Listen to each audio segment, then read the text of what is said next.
High বন্ধুরা, আবার তোমাদের কাছে চলে এলাম একটা ডিমের ঝোল বানাবো।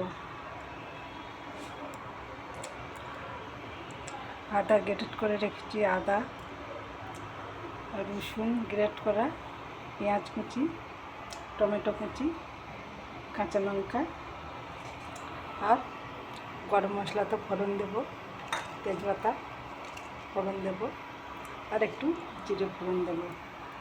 আর ডিমটা তো ভেজে রেখে দিয়েছি, আলুটাও ভাজা আছে, আর একটু মটরশুঁটি, লঙ্কা গুঁড়ো আর জিরে গুঁড়ো আর হলুদ গুঁড়ো। তো আগে তো দিয়ে দিচ্ছি আমি তেজপাতাটা,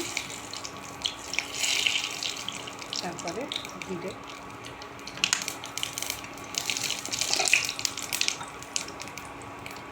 তারপরে রসুন কুচিটা গ্রেট করা ছিল সেটা আর গরম মশলাটা দিয়ে দিলাম।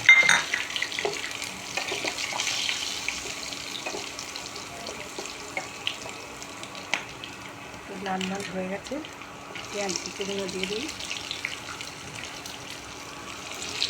পেঁয়াজ কুচিগুলো দিয়ে দিলাম, কাঁচা লঙ্কাটাও তো দেওয়া হয়ে গেছে।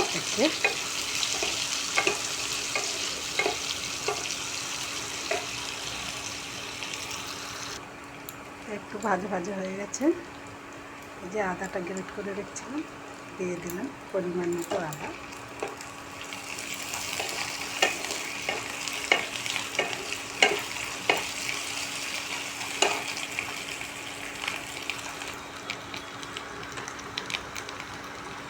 পরিমাণ মতো তো একটু হলুদ দেবো,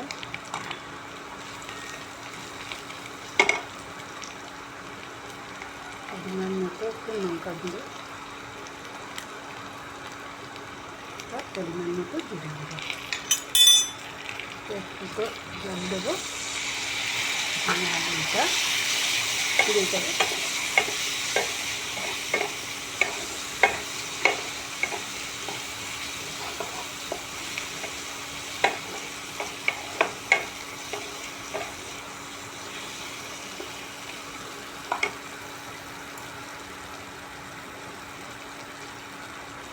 পরিমাণ মতো নুন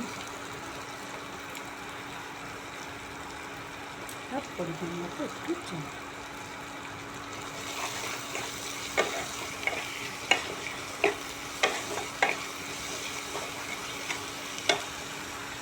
আর টমেটো কুচি দিয়ে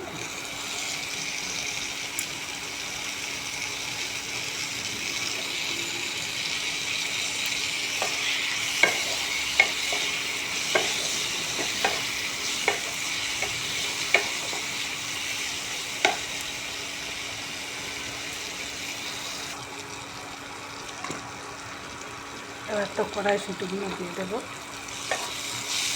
একটু মশলাটা তো কষা হয়ে গেছে,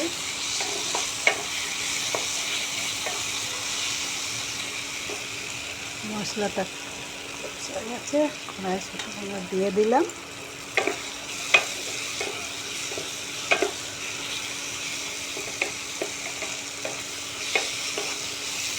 এবার তেলটা তো ছেড়ে দিচ্ছে, ভাজা আলুগুলো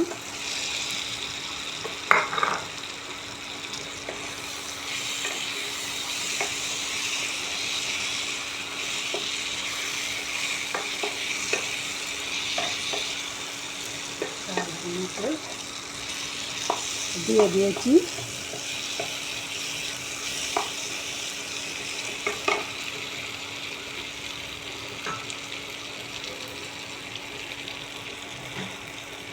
এবারে জল দেব,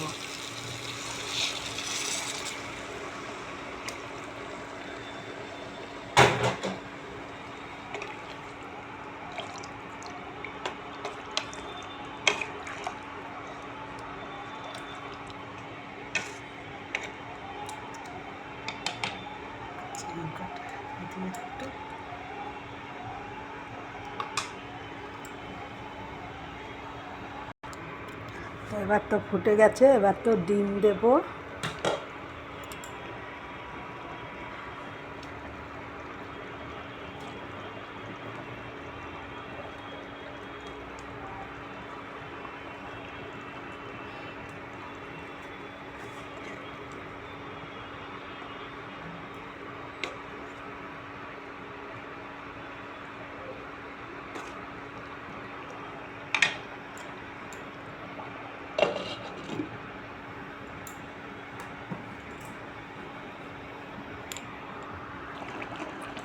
এইটা তো আমার হয়ে গেছে, এবার নামাবো। তো এবার একটু ধনেপাতা দিয়ে দিলাম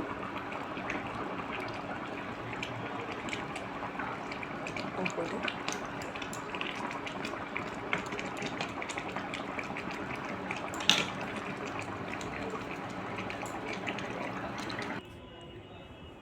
ডিমের ঝোলটা তো হয়ে গেছে, নামিয়ে ফেললাম। তো বন্ধুরা, তোমাদের যদি রেসিপিটা ভালো লাগে, ঘরে তো ডিমের ঝোল বানিয়ে তো সবাই খায়, তো আমার একটু রেসিপিটা দেখে তোমরা বানিয়ে খাও, দেখবে খুবই তো সুন্দর, একদম পাতলা, খুবই সুন্দর হয়েছে ঝোলটা। তো যদি তোমাদের ভালো লাগে তোমরা একটু ফলো করো, একটা লাইক দিও, আর কমেন্ট করো একটু কেরম হলো ডিমের ঝোলটা। তো আমি তো এখন করার মতো গেলাম, আজকে তো দুপুরের খাবার ওইটা ডিমের ঝোল ওদের করে দিয়ে গেলাম, এটা কাজের বাড়ি। তো বন্ধুরা, এখনের মতো আসলাম।